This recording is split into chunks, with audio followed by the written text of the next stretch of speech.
യേശുക്രിസ്തുവിൻ്റെ പരിശുദ്ധമായ നാമത്തിൽ എല്ലാ പ്രിയപ്പെട്ടവർക്കും മോർണിംഗ് ഡ്യൂവിൻ്റെ പുതിയൊരു പ്രഭാത വചന ധ്യാനത്തിലേക്ക് സ്വാഗതം.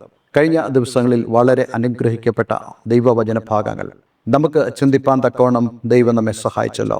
തീർച്ചയായിട്ടും കഴിഞ്ഞ ദിവസങ്ങളിലെ വചന ധ്യാനം നിങ്ങളുടെ ഏവരുടെയും ജീവിതത്തിൽ വളരെ അനുഗ്രഹപ്രദമായി തീർന്നു എന്ന് ഞാൻ പൂർണ്ണമായി വിശ്വസിക്കുന്നു. കഴിഞ്ഞ ദിവസം നമുക്ക് ഉൽപ്പത്തി പുസ്തകം 21 അധ്യായത്തിൽ നിന്നും ആരംഭിക്കുവാൻ തക്കവണ്ണം ദൈവം നമ്മെ സഹായിച്ചല്ലോ. പ്രത്യേകാൽ 21 അധ്യായത്തിലേക്ക് കടന്നു വരുമ്പോൾ ദൈവം അബ്രഹാമിനോടും സാറായോടും വാഗ്ദത്തം ചെയ്ത ആ വാഗ്ദത്തം ദൈവം നിവർത്തിക്കുന്നു എന്ന് നമുക്ക് കാണുവാൻ കഴിയുന്നുണ്ട്. കഴിഞ്ഞ ദിവസം നമ്മൾ അതിൻ്റെ 1-ാമത്തെ വേദഭാഗമാണ് വായിച്ചത്. അതിൽ നിന്നും നമ്മൾ വളരെ പ്രധാനപ്പെട്ട ഒരു സന്ദേശം ഗ്രഹിപ്പാൻ തക്കവണ്ണം ദൈവം ഇടയാക്കി തീർത്തു. നമ്മുടെ ഓരോരുത്തരുടെയും ജീവിതത്തിൽ ദൈവത്തിന് എത്രത്തോളം പ്രാധാന്യമുണ്ട് എന്നുള്ളതാണ്. ആ പ്രാധാന്യം ഉണ്ട് എന്ന് നമ്മൾ ചിന്തിക്കുമ്പോഴും ദൈവത്തിന് നമ്മളുടെ ജീവിതത്തിൽ നമ്മൾ പ്രാധാന്യം കൊടുത്തേ മതിയാവുകയുള്ളൂ എന്നുള്ളതും ഇവിടെ വളരെയധികം ശ്രദ്ധിക്കേണ്ട കാര്യമാണ്. ഈ സന്ദേശങ്ങളിലൂടെ തന്നെ ഞാൻ നിങ്ങളോട് നേരത്തെ പറഞ്ഞിട്ടുള്ളതുപോലെ ദൈവത്തോടുള്ള ബന്ധത്തിൽ നമ്മൾ എപ്രകാരമായിരിക്കണം എന്നുള്ളത് നമുക്ക് ഈ വേദഭാഗത്തു നിന്നെല്ലാം തന്നെ മനസ്സിലാക്കാൻ കഴിയുന്നുണ്ട്. ഇത് നമ്മൾ അതിൻ്റെ 2-ാമത്തെ വാക്യത്തിലേക്കാണ് പ്രവേശിപ്പാൻ ആഗ്രഹിക്കുന്നത്. ഉൽപ്പത്തി പുസ്തകം 21 2-ാം വാക്യം. അബ്രഹാമിൻ്റെ വാർദ്ധക്യത്തിൽ ദൈവം അവനോട് അരുളി ചെയ്തിരുന്ന അവധിക്ക് സാറ ഗർഭം ധരിച്ച് ഒരു മകനെ പ്രസവിച്ചു. സാറ അബ്രഹാമിന് പ്രസവിച്ച മകന് അവൻ ഇസഹാക്ക് എന്ന് പേരിട്ടു. ദൈവം അബ്രഹാമിനോട് കൽപ്പിച്ചിരുന്നതുപോലെ അവൻ തൻ്റെ മകനായ ഇസഹാക്കിന് 8-ാം ദിവസം പരിച്ഛേദന കഴിച്ചു. തൻ്റെ മകനായ ഇസഹാക്ക് ജനിച്ചപ്പോൾ അബ്രഹാമിന് 100 വയസ്സായിരുന്നു. നോക്കണേ, ഈ വാക്യങ്ങളെല്ലാം തന്നെ നമുക്ക് കാണാൻ കഴിയുന്നതായ കാര്യം. ദൈവം അബ്രഹാമിനോട് പറഞ്ഞതുപോലെ തന്നെ അബ്രഹാമിന് ഒരു മകൻ ജനിച്ചു എന്ന് മാത്രമല്ല, സാറ അബ്രഹാമിന് പ്രസവിച്ച മകന് അവന് ഇസഹാക്ക് എന്ന് പേരിട്ടു.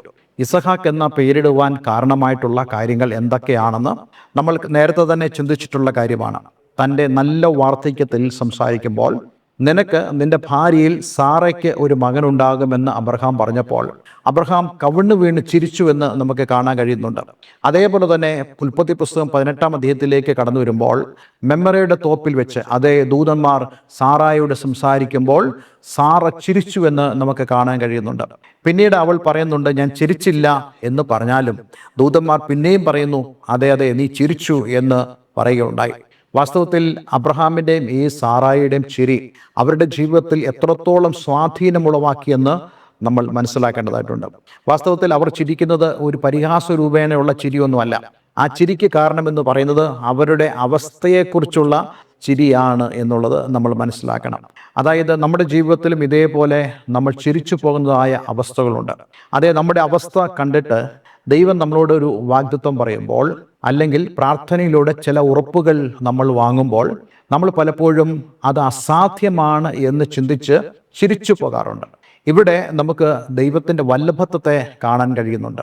ഞാൻ മനസ്സിലാക്കിയിട്ടുള്ള ഒരു പ്രധാനപ്പെട്ട കാര്യമാണ്, പലപ്പോഴും നമ്മൾ ദൈവത്തെ വേണ്ട രീതിയിൽ വിശ്വസിക്കാത്തതുകൊണ്ട് ദൈവത്തിൻ്റെ വചനം ഏതെങ്കിലും ഒരു കാര്യം അതേ നമ്മൾ വായിക്കുമ്പോഴാകട്ടെ ഏതെങ്കിലും പ്രസംഗം കേൾക്കുമ്പോഴാകട്ടെ നമ്മുടെ ഉള്ളിൽ ഒരു പക്ഷേ ചിന്തിക്കും, യെസ്, ദൈവത്തിന് എൻ്റെ ജീവിതത്തിൽ പ്രവർത്തിക്കാൻ കഴിയും, അസാധ്യമായ കാര്യങ്ങളെ പ്രവർത്തിക്കാൻ കഴിയും. പക്ഷെ വളരെ പെട്ടെന്ന് നമ്മൾ ചിന്തിക്കും, അതൊന്നും നടക്കാൻ പോകുന്ന കാര്യമല്ലല്ലോ, പിന്നെ ഞാൻ അതിനുവേണ്ടി കൂടുതൽ ചിന്തിക്കേണ്ടത് എന്ന് നമ്മൾ പലപ്പോഴും ചിന്തിക്കാറുണ്ട്. എന്നാൽ നമ്മളൊരു കാര്യം മനസ്സിലാക്കണം, ഇതേ ഒരു അവസ്ഥയിലായിരുന്നു ഈ അബ്രഹാമും സാറായും. പക്ഷേ അബ്രഹാമിനെ സംബന്ധിച്ചിടത്തോളം ഞാൻ അബ്രഹാമിനെയാണ് കൂടുതലായിട്ട് കാണാൻ ആഗ്രഹിക്കുന്നത്. കാരണം അബ്രഹാം സാറയേക്കാളും കൂടുതൽ വേണമെങ്കിൽ ഒരു പടിയും കൂടെ കടന്ന് വിശ്വാസമുള്ളവനായിരുന്നു എന്ന് നമുക്ക് ചിന്തിപ്പാൻ കഴിയുന്നുണ്ട്. അബ്രഹാം ആയിരിക്കണം സാറായെ പലതവണ ബലപ്പെടുത്തിയത്, ശക്തിപ്പെടുത്തിയത്. അതേ, ദൈവം തീർച്ചയായിട്ടും പ്രവർത്തിക്കും, അതേ ദൈവത്തിൽ നമുക്ക് വിശ്വസിക്കാൻ കഴിയും, ദൈവം നമ്മോടുകൂടെ ഉണ്ട് എന്ന് പലപ്പോഴും അബ്രഹാം ആയിരിക്കും സാറായെ ബലപ്പെടുത്തി പോകുന്നത്. കാരണം അതുകൊണ്ട് തന്നെയാണല്ലോ അബ്രഹാം വിശ്വാസികളുടെ പിതാവെന്ന് അറിയപ്പെടുന്നത്.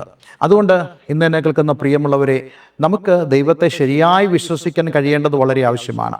നമ്മളോട് ദൈവം പറയുന്നതായ വചനങ്ങൾ, ആ വചനം അതേപോലെ തന്നെ നമ്മൾ സ്വീകരിക്കേണ്ടത് ആവശ്യമാണ്.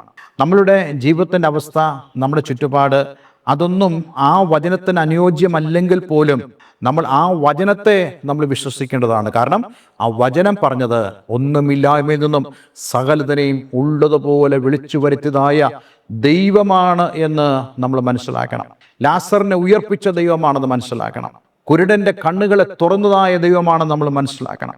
അതേ പക്ഷവാത രോഗിയെ എഴുന്നേൽപ്പിച്ച് നടത്തിയതായ ദൈവമാണെന്ന് നമ്മൾ മനസ്സിലാക്കണം. അങ്ങനെ നമ്മൾ മനസ്സിലാക്കുമ്പോൾ ആ ദൈവത്തിൽ നമ്മുടെ വിശ്വാസം ഉറപ്പിക്കേണ്ടത് വളരെ ആവശ്യം. അബ്രഹാമിന്റെ ജീവിതത്തിൽ അങ്ങനെയാണ് സംഭവിച്ചത്. അബ്രഹാം ദൈവത്തിൽ ഉറച്ചു വിശ്വസിച്ചു. അവൻ നോക്കിയത് പരിസരങ്ങളെയല്ല, അവൻ നോക്കിയത് തൻ്റെ ശരീരത്തെയല്ല, സാറ നോക്കിയത് തൻ്റെ അവസ്ഥകളെയുമല്ല. ആദ്യം കേട്ടപ്പോൾ അതവർക്ക് വളരെ അത്ഭുതകരമായി തോന്നി. അതുകൊണ്ടായിരിക്കണം അവർ രണ്ടുപേരും ചിരിച്ചത്. കാരണം അവർ രണ്ടുപേരും വയസ്സ് എന്ന് വൃദ്ധരായിരുന്നതുകൊണ്ട് ഒരു ചിരിക്ക് യാതൊരു കാരണവുമില്ല. എന്നാൽ ദൈവത്തിൻ്റെ വാഗ്ദത്തം അവർക്ക് ചിരി സമ്മാനിച്ചിരിക്കുന്നു. ഞാൻ അതിൽ നിന്ന് ഒരു വളരെ പ്രധാനപ്പെട്ട ഒരു ആശയം, ഒരു മെസ്സേജ് നിങ്ങളോട് പറയാൻ ആഗ്രഹിക്കുന്നത്, ജീവിതത്തിൽ നമുക്ക് ചിരി കാണുകയില്ല, പക്ഷെ ദൈവവചനം കേൾക്കുമ്പോഴേ അതേ നമുക്ക് ചിരിക്കാൻ കഴിയണം. ഞാൻ നിങ്ങളോട് പറയുന്നത് നിങ്ങൾ വെറുതെ ചിരിക്കുക എന്നുള്ള അർത്ഥത്തിലല്ല.